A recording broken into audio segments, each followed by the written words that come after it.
Yeah. For those of you that wanna know what we're all about, it's like this, y'all.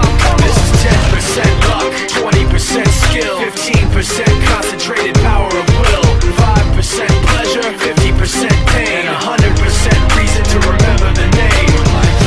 He doesn't need his name up in lights, he just wants to be heard. Whether it's the beat of the mic, he feels so unlike everybody else, alone. In spite of the fact that some people still think that they know, but no, he knows the code. It's not about the salary, it's all about reality and making some noise, making a story, making sure his click stays up. That means when he puts it down, Tox picking it up. Let's go. Who the hell is he anyway? He never really talks much, never concerned with status, but still leaving him starstruck. Humble through opportunities given despite the fact that many misjudge him cause he makes a living from writing raps. Put it together himself, now the picture connects, never asking for someone's help or to get some respect. He's only focused on what he wrote, his will is beyond reach, and now it all unfolds, the skill of an artist. This is 20% skill, 80%